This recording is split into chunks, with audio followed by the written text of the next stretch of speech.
अस्सलाम वालेकुम स्टूडेंट्स। पिछली वीडियो में हमने जर्नल लीनियर इक्वेशन को स्टैंडर्ड फॉर्म में कन्वर्ट किया था। आज की इस वीडियो में हम इससे रिलेटेड कुछ एग्जांपल्स को देखेंगे। सबसे पहले एग्जांपल नंबर 1 को देखते हैं। हमें ये इक्वेशन दी गई है 5x - 12y + 39 = 0। सबसे पहले हम इसको स्लोप इंटरसेप्ट फॉर्म में कन्वर्ट करेंगे। इक्वेशन हमारे पास ये है।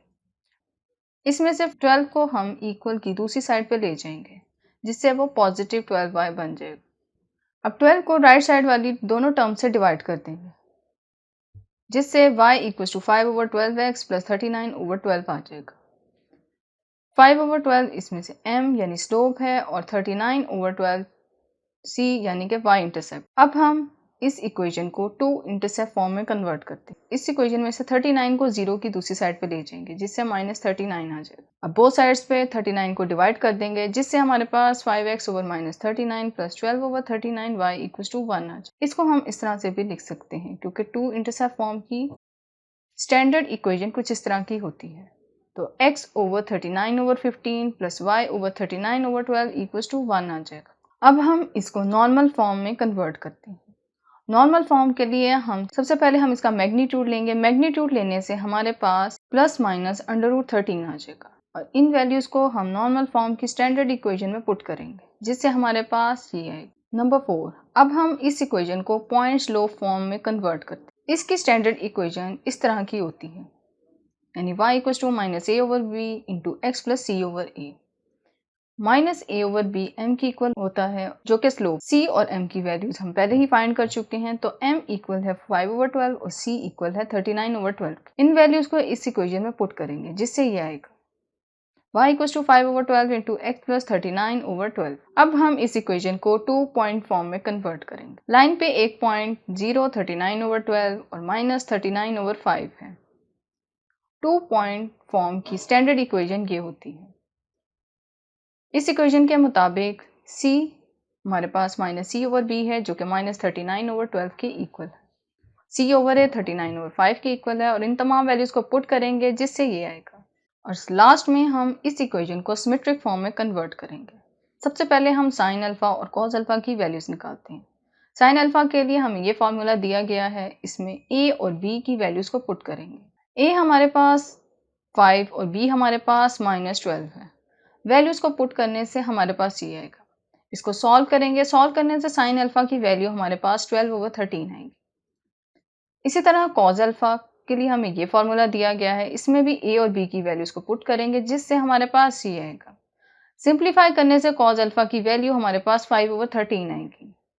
अब tan अल्फा हमें पता है साइन ओवर कॉस अल्फा के इक्वल होता है। साइन अल्फा और कॉस अल्फा की वैल्यूज को इसमें पुट करेंगे जिससे हमारे पास 12/13/5/13 आ जाएगा। 13 से कैंसिल हो जाएगा और tan अल्फा की वैल्यू हमारे पास 12/5 आ जाएगी।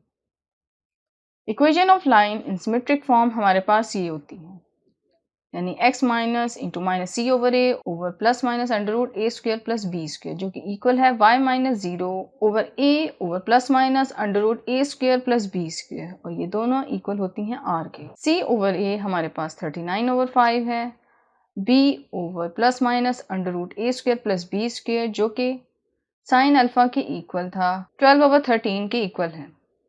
इसी तरह a ओवर ±√a² + b² जो कि कॉस अल्फा था 5/13 के इक्वल है।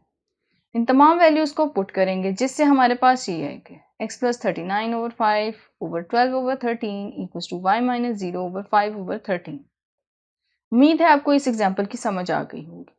अब हम एग्जाम्पल नंबर 2 को देखते हैं। इक्वेशन हमें 3x + 2y + 6 = 0 दी गई। हमें इस इक्वेशन के अकॉर्डिंग ग्राफ बनाना है। इस इक्वेशन का ग्राफ बनाने के लिए हमें x और y इंटरसेप्ट मालूम करने हैं, तो आइए वो मालूम करते हैं। सबसे पहले अगर हम इस इक्वेशन में y = 0 पुट करें तो हमारे पास इक्वेशन कुछ इस तरह की आएगी 3x + 6 = 0। 6 को इक्वल की दूसरी साइड पे ले जाएंगे, 3 को 6 से डिवाइड कर देंगे तो x हमारे पास -2 आ जाएगा। इसी तरह अगर हम x = 0 को पुट करें इस इक्वेशन में तो हमारे पास y = -3 आएगा। तो x इंटरसेप्ट -2 और y इंटरसेप्ट -3 के इक्वल आया है। तो हमारे पास पॉइंट्स कुछ इस तरह के आएंगे a -2 0 और b 0 -3। इन पॉइंट की मदद से जब हम कोऑर्डिनेट पे लाइन ड्रॉ करेंगे तो वो हमारे पास ग्राफ कुछ इस तरह का बनेगा। एग्जाम्पल नंबर 3, पैरेलल लाइंस का डिस्टेंस फाइंड करेंगे। इक्वेशन हमारे पास ये 2x plus y plus 2 equals to 0, 6 plus 3y minus 8 equals to 0। इन दोनों इक्वेशंस को इक्वेशन 1 और 2 से रिप्रेजेंट कर देते हैं। Sketch the lines, also find an equation of the line parallel to the given lines and lying midway between them. Solution. सबसे पहले हम इक्वेशन 1 और इक्वेशन 2 को नॉर्मल फॉर्म में कन्वर्ट करेंगे। नॉर्मल फॉर्म का फॉर्मूला हमारे पास ये है। इक्वेशन 1 के मुताबिक a हमारे पास 2, b equals to 1, c equals to 2 है। वैल्यूज को पुट करने से हमारे पास ये आएगा। सिंप्लीफाई करेंगे तो हमारे पास -2x over under root 5 plus Y over under root 5 equals to 2 over under root 5 आ जाएगा। इसको हम इक्वेशन नंबर 3 से रिप्रेजेंट कर देते हैं। इसी तरह सेकेंड इक्वेशन को हम नॉर्मल फॉर्म में कन्वर्ट करेंगे। इस इक्वेशन के मुताबिक a हमारे पास 6, b 3, c इक्वल है -8। फॉर्मूला में वैल्यू पुट करने से हमारे पास ये आएगा।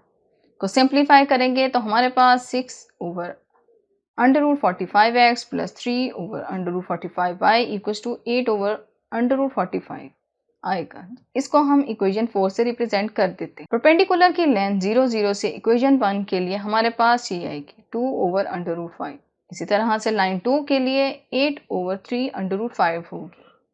इन दोनों लाइंस का डिस्टेंस फाइंड करेंगे तो हमारे पास कुछ इस तरह से इक्वेशन बनेगी। सिंप्लीफाई करने से हमारे पास 14 ओवर 3 अंडर रूट 5 आ जाएगा।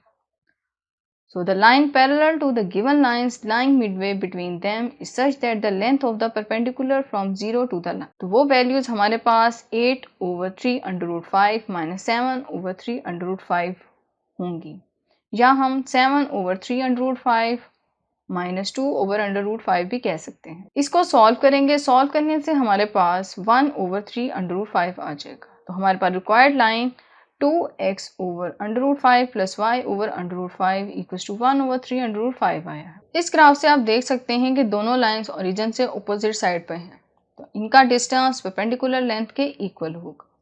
उम्मीद है आपको आज के टॉपिक की समझ आ गई होगी। फिर मिलते हैं अगली वीडियो के साथ, तब तक के लिए अल्लाह हाफिज़।